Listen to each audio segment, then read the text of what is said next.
નમસ્તે મિત્રો, સ્વાગત છે તમારું આપણી યુટ્યુબ ચેનલ રત્નતરમાં. અને આજે આપણે લઈને આવ્યા છીએ એક નવી જ નોકરીની જાહેરાત વિશે માહિતી.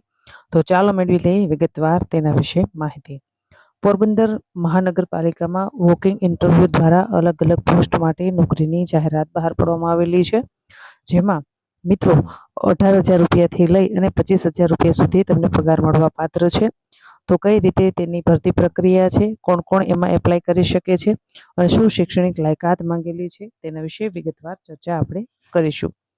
વાત કરીશું મિત્રો પોરબંદર મહાનગરપાલિકાની કચેરીમાં જુદા જુદા વિભાગોમાં 11 માસના કરાર આધારિત નોકરીની જાહેરાત બહાર પડાયેલી છે, જેમાં sanitary sub inspector, food and safety officer, food inspector, MIS clerk, work assistant અને સુપરવાઇઝર આટલી અલગ અલગ પોસ્ટ પર જગ્યા ખાલી છે. જેમાં સૌપ્રથમ વાત કરીશું સેનેટરી સબ ઇન્સ્પેક્ટર.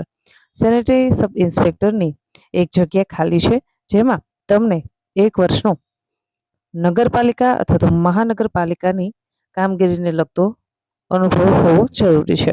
સેનેટરી ઇન્સ્પેક્ટરમાં લાયકાત વિશે વાત કરીએ તો SI જે હેલ્થનો કોર્સ છે એ તમે કરેલો હશે તો તમે આના માટે લાયક ગણાશો અને એપ્લાય કરી શકશો. મહિને તમને 18,000 રૂપિયા પગાર મળવા પાત્ર થશે.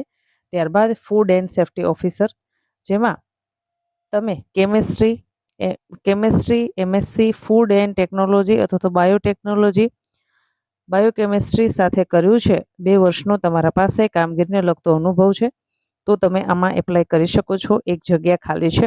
મહિને તમને 30,000 રૂપિયા પગાર મળવા પાત્ર થશે. ત્યારબાદ ચર્ચા કરીશું ફૂડ એન્ડ ઇન્સ્પેક્ટર, જેમાં એક જગ્યા ખાલી છે.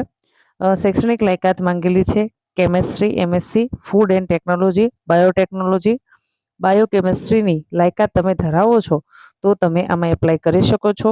તમારા પાસે મિત્રો શૈક્ષણિક લાયકાત પછીનો 2 વર્ષનો અનુભવ હોવો ફરજિયાત છે. જો 2 વર્ષનો અનુભવ ધરાવો છો તમે તો આમાં લાયક ગણાશો ને એપ્લાય કરી શકો છો.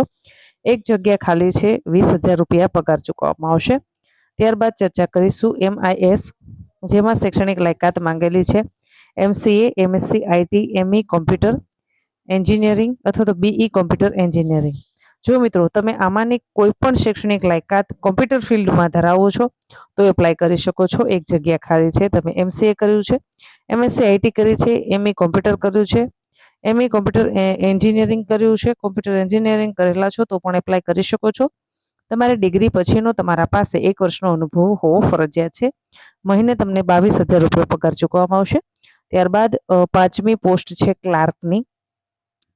ક્લાર્કા માટે તમે BCom કર્યું છે, MCom કર્યું છે અને પછી તમે કોમ્પ્યુટરમાં CCC અથવા તો કોપા અને ટેલીનો કોર્સ કરેલો છે તો તમે આના માટે લાયક ગણાશો. 2 વર્ષનો તમારા પાસે શૈક્ષણિક લાયકાત પછીનો અનુભવ હોવો ફરજિયાત છે. 2 જગ્યા ખાલી છે. લાયકાત ધરાવતા ઉમેદવારો છે એમને પગાર છે એની લાયકાત મુજબ ચૂકવવામાં આવશે. એટલે કે જે ધારાધોરણો મુજબ મળે છે પગાર સરકારી એ મુજબ તમને ચૂકવવામાં આવશે. ત્યારબાદ કરીશું વર્ક આસિસ્ટન્ટની ચર્ચા. વર્ક આસિસ્ટન્ટ માટે તમે ડિપ્લોમા કર્યું છે તો BE સિવિલ કર્યું છે. જો ડિપ્લોમા સિવિલમાં કર્યું છે તો BE સિવિલ કર્યું છે તો તમે આના માટે લાયક ગણાશો.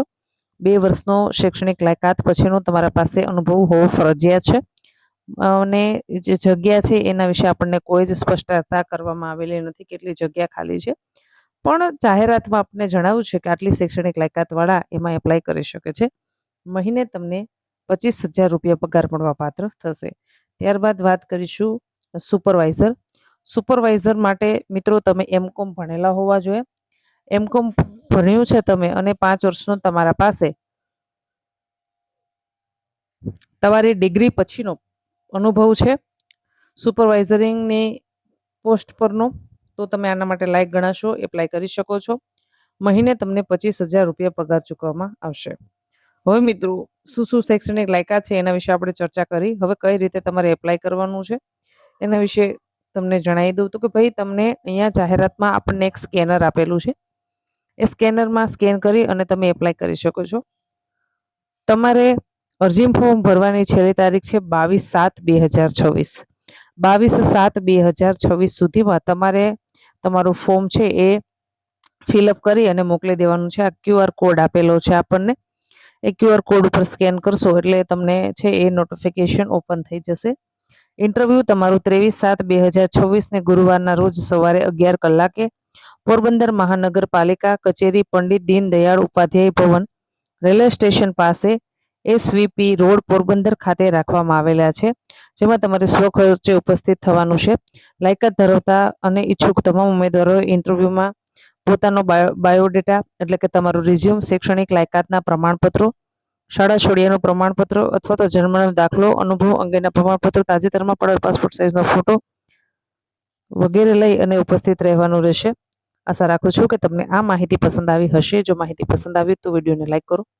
હજી સુધી રત્નોત્તર યુટ્યુબ ચેનલને સબસ્ક્રાઇબ નથી કરી તો ચેનલને કરી લેશો સબસ્ક્રાઇબ. વધારે તમારા મિત્રો સુધી માહિતી પહોંચાડવા વિનંતી, જેથી કરી અને યોગ્ય સમયે માહિતી પહોંચી રહે અને કોઈ જરૂરિયાતમંદ વ્યક્તિ છે તેને નોકરી મળી રહે. ધન્યવાદ મિત્રો.